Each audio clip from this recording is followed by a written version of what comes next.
स्वागत है आपका आपके अपने YouTube channel rainbow science circuit पर। आज हम लोग क्लास 9th के जीव विज्ञान के पहले अध्याय जीवन की मौलिक इकाई the fundamental unit of life को पढ़ने जा रहे हैं। और जैसा कि आप सबों को पता है, पिछले कई दिनों से यह चैप्टर हम सभी पढ़ते आ रहे हैं और अब हमारा चैप्टर लास्ट करने वाला है। इसलिए अंत में जो कुछ महत्वपूर्ण टॉपिक्स बच गए हैं उन सभी टॉपिक्स पर हम लोग विस्तार से चर्चा करेंगे। आप सभी लोग वीडियो को ध्यान से अंत तक देखिएगा।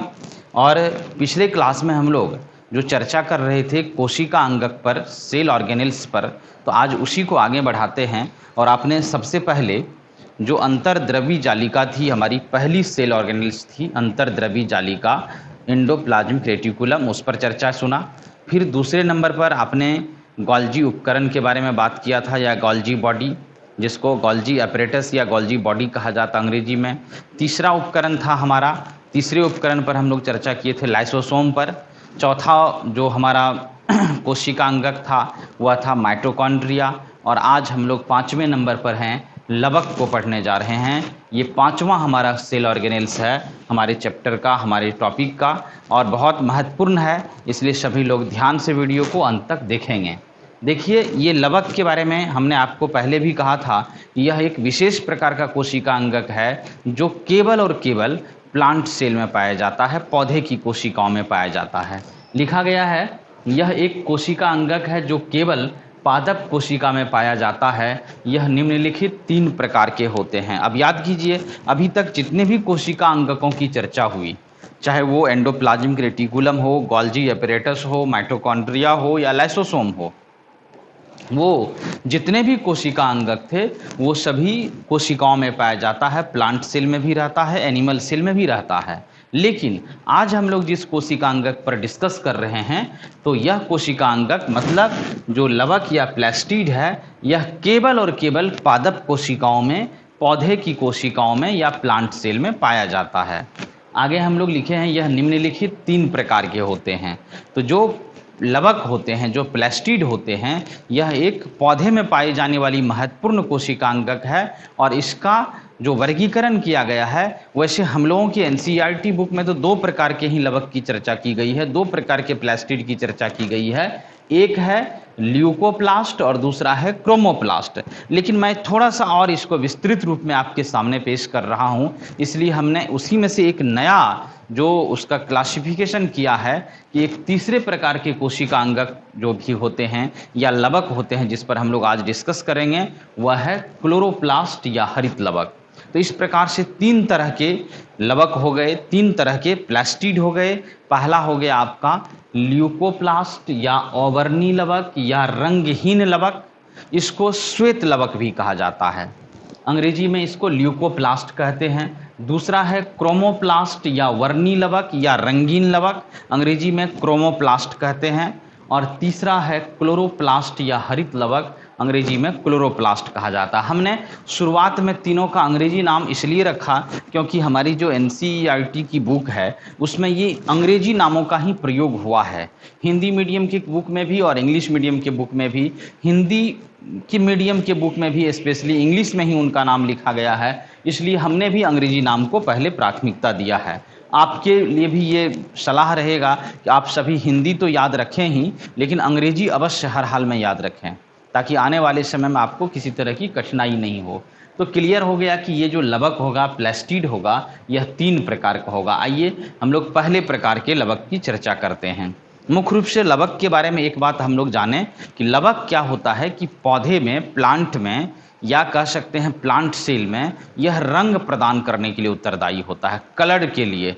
जो भिन्न भिन्न कलर के पौधे होते हैं, पौधे को देखिए, अलग अलग प्रकार के पौधे की पत्तियाँ, तना, फूल, फल, बीज, जड़, उसमें निश्चित रूप से अलग अलग रंग के होते हैं। तो ये भिन्न भिन्न रंगों की जो विभिन्नताएं पाई जाती है, जो कलर में डाइवर्सिटी होता है पौधे में, वह डाइवर्सिटी या विविधताएं इन्हीं लवकों के कारण, इन्हीं प्लास्टिड्स के कारण पॉसिबल हो पाता है, संभव हो पाता है। तो सबसे पहला लवक हम लोग चर्चा करेंगे ल्यूकोप्लास्ट के बारे में। यहाँ डेफिनेशन देखिए, लिखा गया है कि वैसे लवक जो रंगहीन होते हैं, रंगहीन मतलब कलरलेस, जिसमें कोई कलर नहीं होता है, तो वैसे लवक जो रंगहीन होते हैं उन्हें ल्यूकोप्लास्ट कहते हैं, इसे श्वेत लवक भी कहते हैं। यह लवक मुख्य रूप से स्टार्च, तेल तथा प्रोटीन जैसे पदार्थों का संचय करता है, स्टोर करता है। इस बात को ऐसे समझें कि यह जो लवक है, मतलब लवक तीन प्रकार का हुआ, उसमें पहला जो हम लोग ल्यूकोप्लास्ट देख रहे हैं, यह लवक क्या होगा, रंगहीन होगा, कलरलेस होगा, मतलब इसमें कोई रंग नहीं होता है। और जितने भी रंगहीन लवक हैं उसी को ल्यूकोप्लास्ट कहते हैं। और यह लवक क्या करता है, चूंकि इसमें कोई रंग है नहीं, इसलिए रंग के कारण यह कोई कार्य तो कर नहीं पाता है।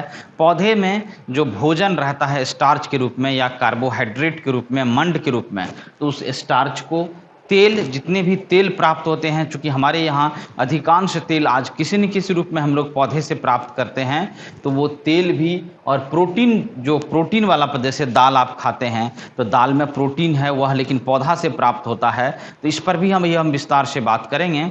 तो स्टार्च तेल और प्रोटीन का संचय करता है, स्टोर करता है। अब थोड़ी सी चर्चा हम इस पर भी कर लें कि आखिर ये लवक कैसे भोजन का संचय करता है।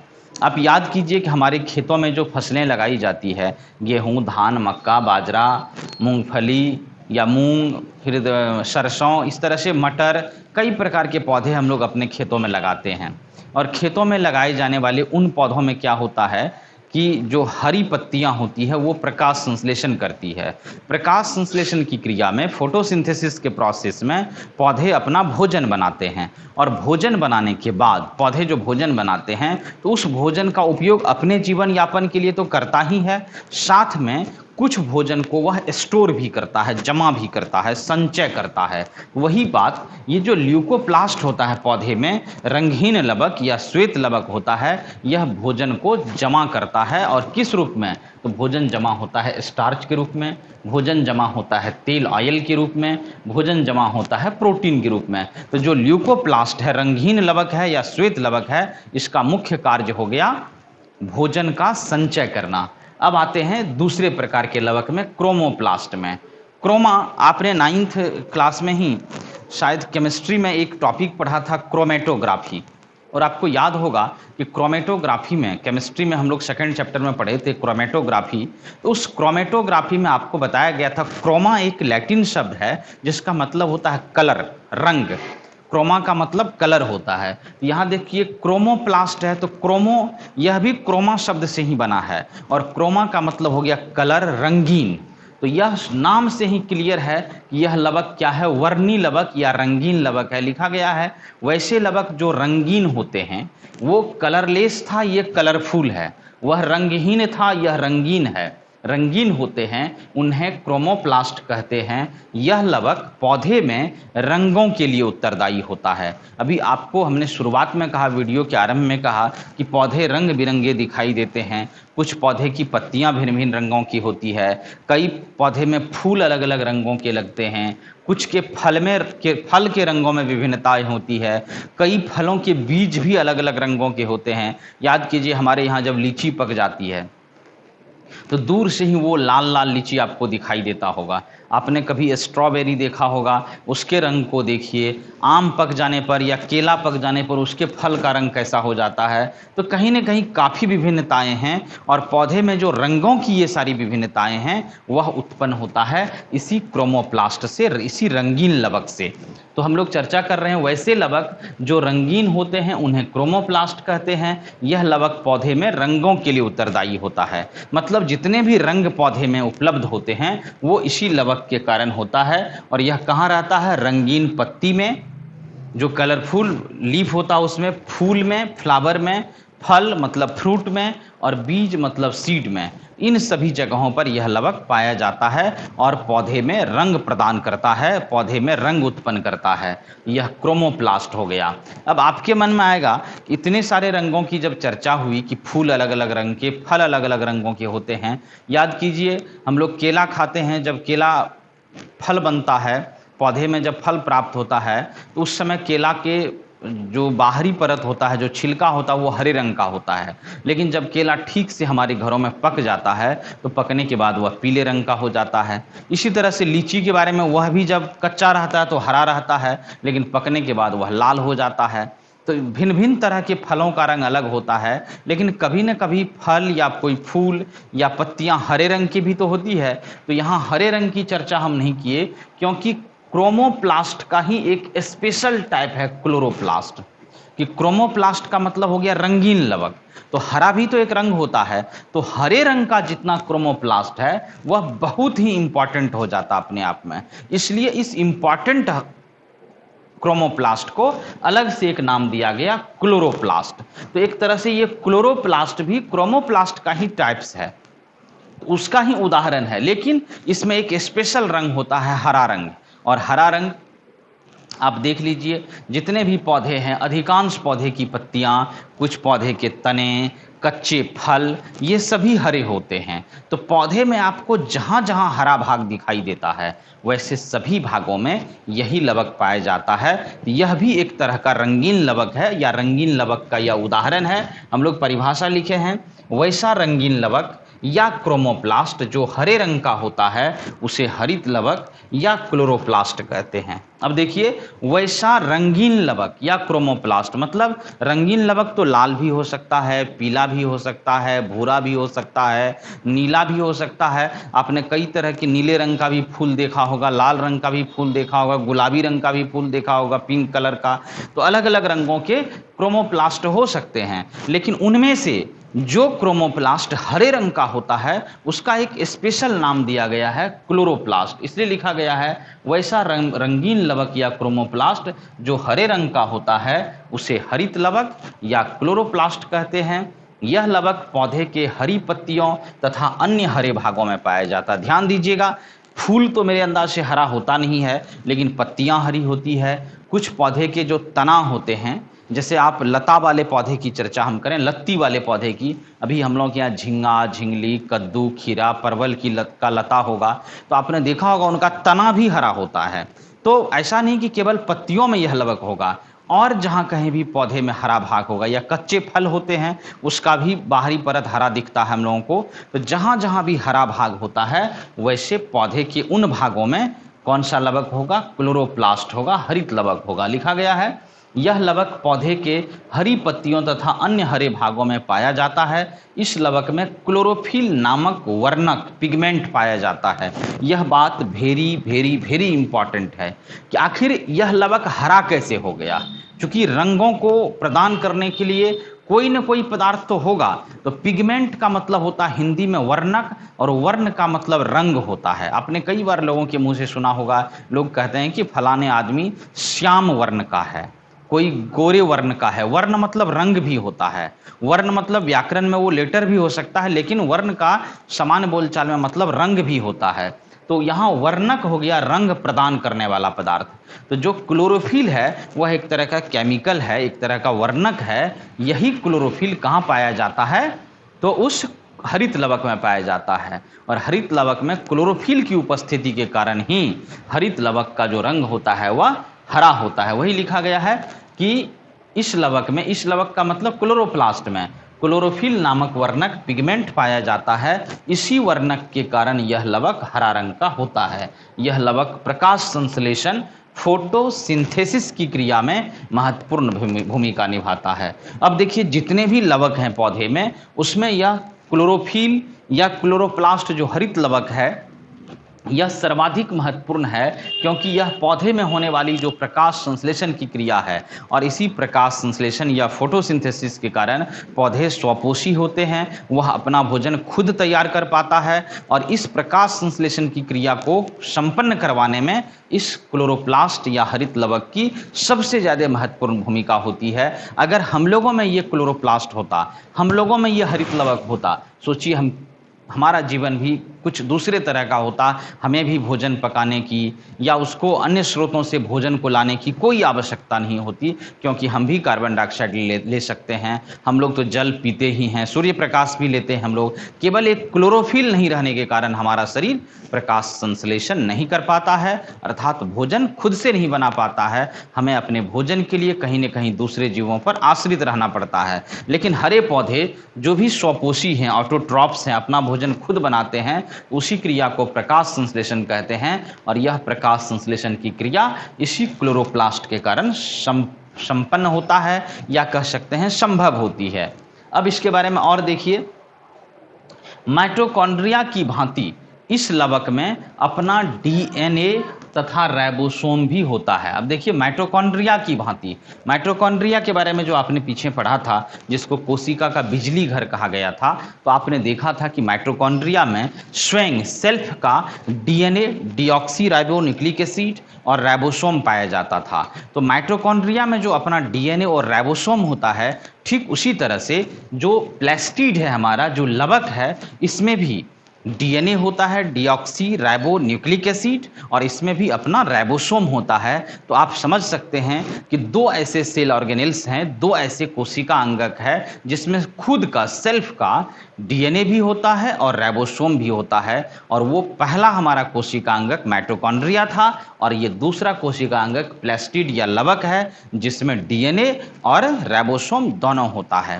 तो इस प्रकार से विस्तार से आज के क्लास में हम लोग लवक पर चर्चा किए, और आपने यह देखा जाना कि 3 तरह के लवक होते हैं, तीनों के अलग अलग काम है। और मुख्य रूप से क्योंकि नामकरण ही किया गया है रंगों के आधार पर, एक लवक है जिसमें कोई रंग है ही नहीं, वह इसलिए रंगहीन हो गया या श्वेत लवक हो गया, ल्यूकोप्लास्ट हो गया। दूसरा लवक जो रंगीन होता है, इसलिए उसको रंगीन लवक कहते हैं, क्रोमोप्लास्ट। और उसी रंगीन लवक में जो स्पेशली हरे रंग का होगा, ग्रीन कलर का पिगमेंट होगा जिसमें क्लोरोफिल नाम का पिगमेंट, वैसे क्रोमोप्लास्ट को या रंगीन लवक का एक विशेष नाम दिया गया, क्या?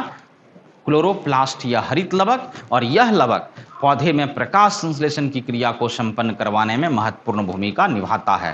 तो इस तरह से हम लोगों ने आज के क्लास में लवक पर विस्तार से चर्चा किया। मुझे उम्मीद है कि आपको लवक समझ में आ गई होगी। आप निश्चित रूप से अपने टेक्स्ट बुक को पढ़ेंगे और इन सभी बातों को भी नोट करेंगे, तो मुझे उम्मीद है कि आप सबों को लवक का पूरा कॉन्सेप्ट आ जाएगा समझ में। अब हमारा बस एकमात्र सेल ऑर्गेनेल्स बच गया, जिसे हम लोग वैक्यूल्स या रसधानियाँ के नाम से पढ़े थे।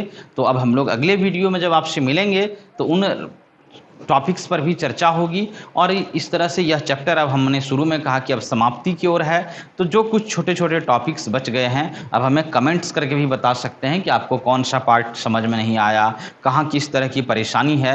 आप कमेंट्स नहीं करते हैं तो मुझे लगता है कि कहीं आप लोग जो है वीडियो के प्रति उतना संवेदनशील नहीं रहते हैं। इसलिए जब भी वीडियो आपके पास पहुँचता है उसको सीरियसली शुरू से अंत तक देखिए और समझने का प्रयास कीजिए। जहाँ कोई असुविधा होती है, दिक्कत होता है, आप कमेंट्स करके या हमें फ़ोन करके अपनी समस्याएं भेज सकते हैं, ताकि उन समस्याओं का समाधान हो सके और आप अच्छे ढंग से तैयारी कर सकें। तो चलिए आज का क्लास समाप्त करेंगे। उससे पहले कि अगर आपको वीडियो पसंद आई होगी तो कृपया वीडियो को लाइक कीजिएगा, अपने दोस्तों के बीच, मित्रों के बीच, बंधुओं के बीच इस चैनल को भी अधिक से अधिक शेयर कीजिए, वीडियो को भी शेयर कीजिए, कि जब अभी लोग, अधिकांश लोग आज भी घर में बैठे हुए हैं, पढ़ाई लिखाई के ढेर सारे साधन जो बंद हैं, तो आप इस समय घर बैठ करके भी अच्छी तरीके से विज्ञान की पढ़ाई इस चैनल के माध्यम से कर सकते हैं। तो अधिक से अधिक ज़रूरतमंद लोगों तक इस चैनल को पहुंचाइए, इस पुण्य में आप भी भागीदार बनिए। और जो लोग चैनल पर नए हैं, अभी तक चैनल को सब्सक्राइब नहीं किए हैं, वो कृपया चैनल को सब्सक्राइब भी कर लेंगे, ताकि हमारा अगला वीडियो तुरंत आपके पास पहुंच जाए। तो इसी के साथ आज क्लास समाप्त करते हैं, आपसे विदा लेते हैं। धन्यवाद, जय हिंद। स्वागत है आपका आपके अपने YouTube channel rainbow science circuit पर। आज हम लोग क्लास 9th के जीव विज्ञान के पहले अध्याय, जीवन की मौलिक इकाई, the fundamental unit of life को पढ़ने जा रहे हैं। और जैसा कि आप सबों को पता है, पिछले कई दिनों से यह चैप्टर हम सभी पढ़ते आ रहे हैं और अब हमारा चैप्टर लास्ट करने वाला है। इसलिए अंत में जो कुछ महत्वपूर्ण टॉपिक्स बच गए हैं, उन सभी टॉपिक्स पर हम लोग विस्तार से चर्चा करेंगे। आप सभी लोग वीडियो को ध्यान से अंत तक देखिएगा। और पिछले क्लास में हम लोग जो चर्चा कर रहे थे कोशिका अंगक पर, सेल ऑर्गेनेल्स पर, तो आज उसी को आगे बढ़ाते हैं। और आपने सबसे पहले जो अंतर्द्रवी जालिका थी, हमारी पहली सेल ऑर्गेनेल्स थी अंतर्द्रवी जालिका, एंडोप्लाज्मिक रेटिकुलम, उस पर चर्चा सुना।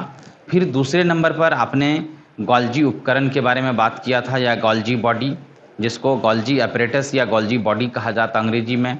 तीसरा उपकरण था हमारा, तीसरे उपकरण पर हम लोग चर्चा किए थे लाइसोसोम पर।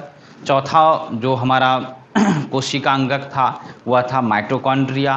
और आज हम लोग 5वें नंबर पर हैं, लवक को पढ़ने जा रहे हैं। ये 5वां हमारा सेल ऑर्गेनेल्स है हमारे चैप्टर का, हमारे टॉपिक का, और बहुत महत्वपूर्ण है, इसलिए सभी लोग ध्यान से वीडियो को अंत तक देखेंगे। देखिए, ये लवक के बारे में हमने आपको पहले भी कहा था कि यह एक विशेष प्रकार का कोशिका अंगक है जो केवल और केवल प्लांट सेल में पाया जाता है, पौधे की कोशिकाओं में पाया जाता है।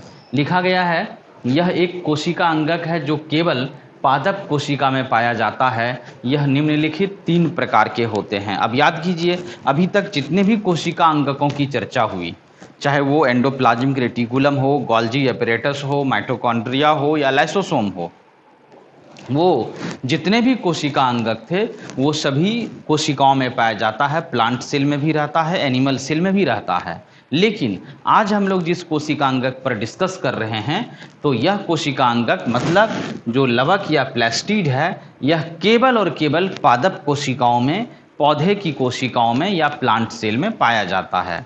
आगे हम लोग लिखे हैं यह निम्नलिखित 3 प्रकार के होते हैं। तो जो लवक होते हैं, जो प्लास्टिड होते हैं, यह एक पौधे में पाई जाने वाली महत्वपूर्ण कोशिका अंगक है और इसका जो वर्गीकरण किया गया है, वैसे हम लोगों की एनसीईआरटी बुक में तो 2 प्रकार के ही लवक की चर्चा की गई है, 2 प्रकार के प्लास्टिड की चर्चा की गई है। एक है ल्यूकोप्लास्ट और दूसरा है क्रोमोप्लास्ट।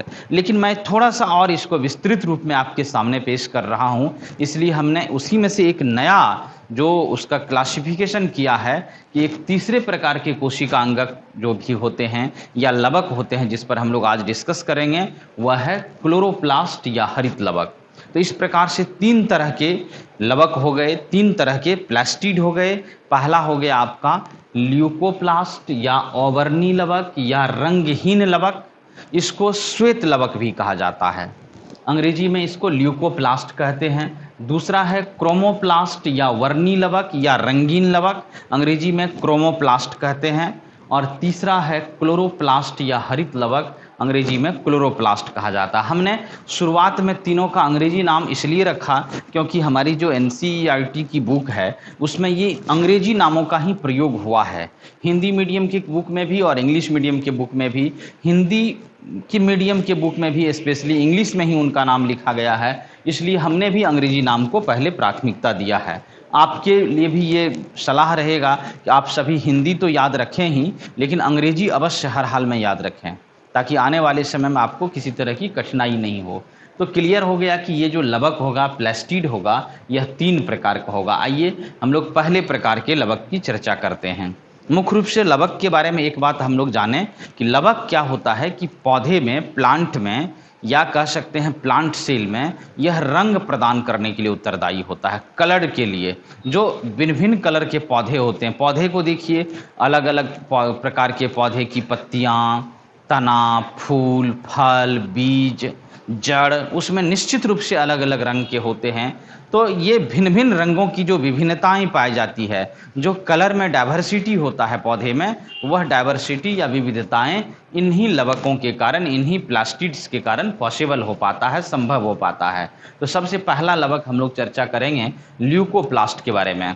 यहाँ डेफिनेशन देखिए, लिखा गया है कि वैसे लवक जो रंगहीन होते हैं, रंगहीन मतलब कलरलेस, जिसमें कोई कलर नहीं होता है, तो वैसे लवक जो रंगहीन होते हैं उन्हें ल्यूकोप्लास्ट कहते हैं। इसे श्वेत लवक भी कहते हैं। यह लवक मुख्य रूप से स्टार्च, तेल तथा प्रोटीन जैसे पदार्थों का संचय करता है, स्टोर करता है। इस बात को ऐसे समझें कि यह जो लवक है, मतलब लवक 3 प्रकार का हुआ, उसमें पहला जो हम लोग ल्यूकोप्लास्ट देख रहे हैं, यह लवक क्या होगा, रंगहीन होगा, कलरलेस होगा, मतलब इसमें कोई रंग नहीं होता है। और जितने भी रंगहीन लवक हैं उसी को ल्यूकोप्लास्ट कहते हैं। और यह लवक क्या करता है, चूंकि इसमें कोई रंग है नहीं, इसलिए रंग के कारण यह कोई कार्य तो कर नहीं पाता है। पौधे में जो भोजन रहता है स्टार्च के रूप में या कार्बोहाइड्रेट के रूप में, मंड के रूप में, तो उस स्टार्च को तेल, जितने भी तेल प्राप्त होते हैं, चूँकि हमारे यहाँ अधिकांश तेल आज किसी न किसी रूप में हम लोग पौधे से प्राप्त करते हैं, तो वो तेल भी और प्रोटीन, जो प्रोटीन वाला पद, जैसे दाल आप खाते हैं तो दाल में प्रोटीन है वह लेकिन पौधा से प्राप्त होता है, तो इस पर भी हम विस्तार से बात करेंगे। तो स्टार्च तेल और प्रोटीन का संचय करता है, स्टोर करता है। अब थोड़ी सी चर्चा हम इस पर भी कर लें कि आखिर ये लवक कैसे भोजन का संचय करता है। आप याद कीजिए कि हमारे खेतों में जो फसलें लगाई जाती है, गेहूँ, धान, मक्का, बाजरा, मूंगफली या मूंग, फिर सरसों, इस तरह से मटर, कई प्रकार के पौधे हम लोग अपने खेतों में लगाते हैं। और खेतों में लगाए जाने वाले उन पौधों में क्या होता है कि जो हरी पत्तियां होती है वो प्रकाश संश्लेषण करती है। प्रकाश संश्लेषण की क्रिया में, फोटोसिंथेसिस के प्रोसेस में पौधे अपना भोजन बनाते हैं, और भोजन बनाने के बाद पौधे जो भोजन बनाते हैं तो उस भोजन का उपयोग अपने जीवन यापन के लिए तो करता ही है, साथ में कुछ भोजन को वह स्टोर भी करता है, जमा भी करता है, संचय करता है। वही बात, ये जो ल्यूकोप्लास्ट होता है पौधे में, रंगहीन लवक या श्वेत लवक होता है, यह भोजन को जमा करता है। और किस रूप में? तो भोजन जमा होता है स्टार्च के रूप में, भोजन जमा होता है तेल ऑयल के रूप में, भोजन जमा होता है प्रोटीन के रूप में। तो जो ल्यूकोप्लास्ट है, रंगहीन लवक है या श्वेत लवक है, इसका मुख्य कार्य हो गया भोजन का संचय करना। अब आते हैं दूसरे प्रकार के लवक में, क्रोमोप्लास्ट में। क्रोमा, आपने 9th क्लास में ही शायद केमिस्ट्री में एक टॉपिक पढ़ा था, क्रोमेटोग्राफी। और आपको याद होगा कि क्रोमेटोग्राफी में, केमिस्ट्री में हम लोग 2nd चैप्टर में पढ़े थे क्रोमेटोग्राफी। तो उस क्रोमेटोग्राफी में आपको बताया गया था, क्रोमा एक लैटिन शब्द है जिसका मतलब होता है कलर, रंग। क्रोमा का मतलब कलर होता है। यहाँ देखिए क्रोमोप्लास्ट है, तो क्रोमो, यह भी क्रोमा शब्द से ही बना है, और क्रोमा का मतलब हो गया कलर, रंगीन। तो यह नाम से ही क्लियर है कि यह लवक क्या है, वर्णी लवक या रंगीन लवक है। लिखा गया है वैसे लवक जो रंगीन होते हैं वो कलरलेस था, ये कलरफुल है। वह रंगहीन था, यह रंगीन है। रंगीन होते हैं उन्हें क्रोमोप्लास्ट कहते हैं। यह लवक पौधे में रंगों के लिए उत्तरदायी होता है। अभी आपको हमने शुरुआत में कहा, वीडियो के आरंभ में कहा कि पौधे रंग बिरंगे दिखाई देते हैं। कुछ पौधे की पत्तियां भिन्न भिन्न रंगों की होती है, कई पौधे में फूल अलग अलग रंगों के लगते हैं, कुछ के फल के रंगों में विभिन्नताएं होती है, कई फलों के बीज भी अलग अलग रंगों के होते हैं। याद कीजिए हमारे यहाँ जब लीची पक जाती है तो दूर से ही वो लाल लाल लीची आपको दिखाई देता होगा। आपने कभी स्ट्रॉबेरी देखा होगा, उसके रंग को देखिए। आम पक जाने पर या केला पक जाने पर उसके फल का रंग कैसा हो जाता है। तो कहीं न कहीं काफ़ी विभिन्नताएं हैं, और पौधे में जो रंगों की ये सारी विभिन्नताएं हैं वह उत्पन्न होता है इसी क्रोमोप्लास्ट से, इसी रंगीन लवक से।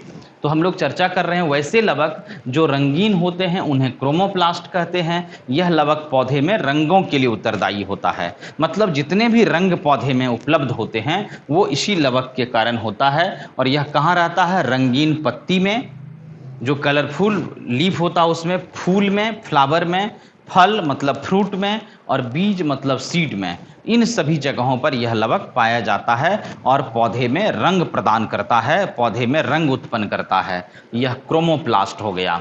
अब आपके मन में आएगा, इतने सारे रंगों की जब चर्चा हुई कि फूल अलग अलग रंग के, फल अलग अलग रंगों के होते हैं। याद कीजिए हम लोग केला खाते हैं, जब केला फल बनता है, पौधे में जब फल प्राप्त होता है तो उस समय केला के जो बाहरी परत होता है, जो छिलका होता है, वो हरे रंग का होता है। लेकिन जब केला ठीक से हमारे घरों में पक जाता है तो पकने के बाद वह पीले रंग का हो जाता है। इसी तरह से लीची के बारे में, वह भी जब कच्चा रहता है तो हरा रहता है, लेकिन पकने के बाद वह लाल हो जाता है। तो भिन्न भिन्न तरह के फलों का रंग अलग होता है, लेकिन कभी न कभी फल या कोई फूल या पत्तियां हरे रंग की भी तो होती है। तो यहाँ हरे रंग की चर्चा हम नहीं किए, क्योंकि क्रोमोप्लास्ट का ही एक स्पेशल टाइप है क्लोरोप्लास्ट, कि क्रोमोप्लास्ट का मतलब हो गया रंगीन लवक। तो हरा भी तो एक रंग होता है, तो हरे रंग का जितना क्रोमोप्लास्ट है वह बहुत ही इंपॉर्टेंट हो जाता अपने आप में। इसलिए इस इंपॉर्टेंट क्रोमोप्लास्ट को अलग से एक नाम दिया गया, क्लोरोप्लास्ट। तो एक तरह से ये क्लोरोप्लास्ट भी क्रोमोप्लास्ट का ही टाइप्स है, उसका ही उदाहरण है। लेकिन इसमें एक स्पेशल रंग होता है, हरा रंग। और हरा रंग आप देख लीजिए, जितने भी पौधे हैं, अधिकांश पौधे की पत्तियां, कुछ पौधे के तने, कच्चे फल, ये सभी हरे होते हैं। तो पौधे में आपको जहाँ जहाँ हरा भाग दिखाई देता है वैसे सभी भागों में यही लवक पाया जाता है। यह भी एक तरह का रंगीन लवक है या रंगीन लवक का यह उदाहरण है। हम लोग परिभाषा लिखे हैं, वैसा रंगीन लवक या क्रोमोप्लास्ट जो हरे रंग का होता है उसे हरित लवक या क्लोरोप्लास्ट कहते हैं। अब देखिए, वैसा रंगीन लवक या क्रोमोप्लास्ट मतलब रंगीन लवक तो लाल भी हो सकता है, पीला भी हो सकता है, भूरा भी हो सकता है, नीला भी हो सकता है। आपने कई तरह के नीले रंग का भी फूल देखा होगा, लाल रंग का भी फूल देखा होगा, गुलाबी रंग का भी फूल देखा होगा, पिंक कलर का। तो अलग अलग रंगों के क्रोमोप्लास्ट हो सकते हैं, लेकिन उनमें से जो क्रोमोप्लास्ट हरे रंग का होता है उसका एक स्पेशल नाम दिया गया है क्लोरोप्लास्ट। इसलिए लिखा गया है वैसा रंगीन लवक या क्रोमोप्लास्ट जो हरे रंग का होता है उसे हरित लवक या क्लोरोप्लास्ट कहते हैं। यह लवक पौधे के हरी पत्तियों तथा अन्य हरे भागों में पाया जाता है। ध्यान दीजिएगा, फूल तो मेरे अंदाज से हरा होता नहीं है, लेकिन पत्तियां हरी होती है। कुछ पौधे के जो तना होते हैं, जैसे आप लता वाले पौधे की चर्चा हम करें, लत्ती वाले पौधे की, अभी हम लोग के यहाँ झींगा, झिंगली, कद्दू, खीरा, परवल की लता होगा, तो आपने देखा होगा उनका तना भी हरा होता है। तो ऐसा नहीं कि केवल पत्तियों में यह लवक होगा, और जहाँ कहीं भी पौधे में हरा भाग होगा या कच्चे फल होते हैं उसका भी बाहरी परत हरा दिखता है हम लोगों को। तो जहाँ जहाँ भी हरा भाग होता है वैसे पौधे के उन भागों में कौन सा लवक होगा? क्लोरोप्लास्ट होगा, हरित लवक होगा। लिखा गया है यह लवक पौधे के हरी पत्तियों तथा अन्य हरे भागों में पाया जाता है। इस लवक में क्लोरोफिल नामक वर्णक पिगमेंट पाया जाता है। यह बात वेरी वेरी वेरी इंपॉर्टेंट है कि आखिर यह लवक हरा कैसे हो गया। क्योंकि रंगों को प्रदान करने के लिए कोई न कोई पदार्थ तो होगा। तो पिगमेंट का मतलब होता है हिंदी में वर्णक, और वर्ण का मतलब रंग होता है। आपने कई बार लोगों के मुंह से सुना होगा, लोग कहते हैं कि फलाने आदमी श्याम वर्ण का है, कोई गोरे वर्ण का है। वर्ण मतलब रंग भी होता है। वर्ण मतलब व्याकरण में वो लेटर भी हो सकता है, लेकिन वर्ण का सामान्य बोलचाल में मतलब रंग भी होता है। तो यहाँ वर्णक हो गया रंग प्रदान करने वाला पदार्थ। तो जो क्लोरोफिल है वह एक तरह का केमिकल है, एक तरह का वर्णक है। यही क्लोरोफिल कहाँ पाया जाता है?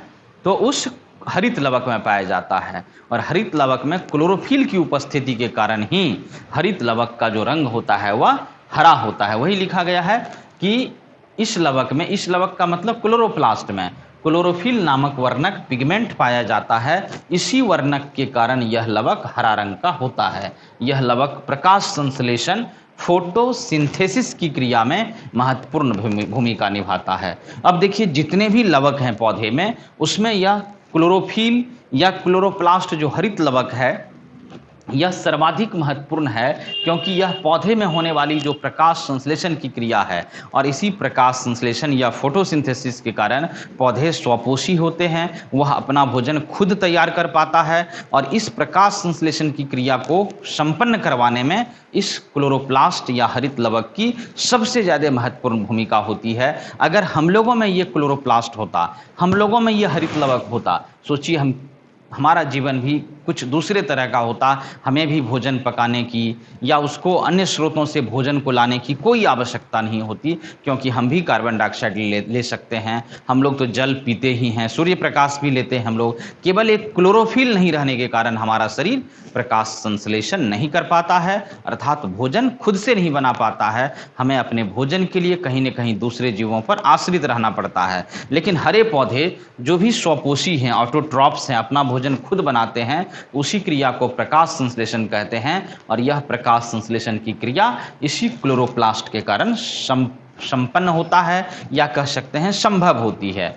अब इसके बारे में और देखिए, माइटोकॉन्ड्रिया की भांति इस लवक में अपना डीएनए तथा राइबोसोम भी होता है। अब देखिए, माइटोकॉन्ड्रिया की भांति, माइटोकॉन्ड्रिया के बारे में जो आपने पीछे पढ़ा था, जिसको कोशिका का बिजली घर कहा गया था, तो आपने देखा था कि माइटोकॉन्ड्रिया में स्वयं सेल्फ का DNA, deoxy ribo nucleic acid और राइबोसोम पाया जाता था। तो माइटोकॉन्ड्रिया में जो अपना डीएनए और राइबोसोम होता है, ठीक उसी तरह से जो प्लास्टिड है हमारा, जो लवक है, इसमें भी डीएनए होता है डीऑक्सी राइबो न्यूक्लिक एसिड, और इसमें भी अपना राइबोसोम होता है। तो आप समझ सकते हैं कि दो ऐसे सेल ऑर्गेनेल्स हैं, दो ऐसे कोशिका अंगक है जिसमें खुद का सेल्फ का डीएनए भी होता है और राइबोसोम भी होता है। और वो पहला हमारा कोशिका अंगक माइटोकॉन्ड्रिया था, और ये दूसरा कोशिका अंगक प्लास्टिड या लवक है जिसमें डीएनए और राइबोसोम दोनों होता है। तो इस प्रकार से विस्तार से आज के क्लास में हम लोग लवक पर चर्चा किए, और आपने यह देखा जाना कि 3 तरह के लवक होते हैं, तीनों के अलग अलग काम है। और मुख्य रूप से क्योंकि नामकरण ही किया गया है रंगों के आधार पर, एक लवक है जिसमें कोई रंग है ही नहीं, वह इसलिए रंगहीन हो गया या श्वेत लवक हो गया, ल्यूकोप्लास्ट हो गया। दूसरा लवक जो रंगीन होता है इसलिए उसको रंगीन लवक कहते हैं, क्रोमोप्लास्ट। और उसी रंगीन लवक में जो स्पेशली हरे रंग का होगा, ग्रीन कलर का पिगमेंट होगा जिसमें क्लोरोफिल नाम का पिगमेंट, वैसे क्रोमोप्लास्ट को या रंगीन लवक का एक विशेष नाम दिया गया, क्या? क्लोरोप्लास्ट या हरित लवक। और यह लवक पौधे में प्रकाश संश्लेषण की क्रिया को संपन्न करवाने में महत्वपूर्ण भूमिका निभाता है। तो इस तरह से हम लोगों ने आज के क्लास में लवक पर विस्तार से चर्चा किया। मुझे उम्मीद है कि आपको लवक समझ में आ गई होगी। आप निश्चित रूप से अपने टेक्स्ट बुक को पढ़ेंगे और इन सभी बातों को भी नोट करेंगे, तो मुझे उम्मीद है कि आप सबों को लवक का पूरा कॉन्सेप्ट आ जाएगा समझ में। अब हमारा बस एकमात्र सेल ऑर्गेनेल्स बच गया जिसे हम लोग वैक्यूल्स या रसधानियाँ के नाम से पढ़े थे। तो अब हम लोग अगले वीडियो में जब आपसे मिलेंगे तो उन टॉपिक्स पर भी चर्चा होगी। और इस तरह से यह चैप्टर, अब हमने शुरू में कहा कि अब समाप्ति की ओर है, तो जो कुछ छोटे छोटे टॉपिक्स बच गए हैं अब हमें कमेंट्स करके भी बता सकते हैं कि आपको कौन सा पार्ट समझ में नहीं आया, कहाँ किस तरह की परेशानी है। आप कमेंट्स नहीं करते हैं तो मुझे लगता है कि कहीं आप लोग जो है वीडियो के प्रति उतना संवेदनशील नहीं रहते हैं। इसलिए जब भी वीडियो आपके पास पहुँचता है उसको सीरियसली शुरू से अंत तक देखिए और समझने का प्रयास कीजिए। जहाँ कोई असुविधा होती है, दिक्कत होता है, आप कमेंट्स करके या हमें फ़ोन करके अपनी समस्याएं भेज सकते हैं ताकि उन समस्याओं का समाधान हो सके और आप अच्छे ढंग से तैयारी कर सकें। तो चलिए आज का क्लास समाप्त करेंगे। उससे पहले कि अगर आपको वीडियो पसंद आई होगी तो कृपया वीडियो को लाइक कीजिएगा, अपने दोस्तों के बीच, मित्रों के बीच, बंधुओं के बीच इस चैनल को भी अधिक से अधिक शेयर कीजिए, वीडियो को भी शेयर कीजिए कि जब अभी लोग, अधिकांश लोग आज भी घर में बैठे हुए हैं, पढ़ाई लिखाई के ढेर सारे साधन जो बंद हैं, तो आप इस समय घर बैठ करके भी अच्छी तरीके से विज्ञान की पढ़ाई इस चैनल के माध्यम से कर सकते हैं। तो अधिक से अधिक ज़रूरतमंद लोगों तक इस चैनल को पहुंचाइए, इस पुण्य में आप भी भागीदार बनिए। और जो लोग चैनल पर नए हैं, अभी तक चैनल को सब्सक्राइब नहीं किए हैं, वो कृपया चैनल को सब्सक्राइब भी कर लेंगे ताकि हमारा अगला वीडियो तुरंत आपके पास पहुंच जाए। तो इसी के साथ आज क्लास समाप्त करते हैं, आपसे विदा लेते हैं। धन्यवाद। जय हिंद।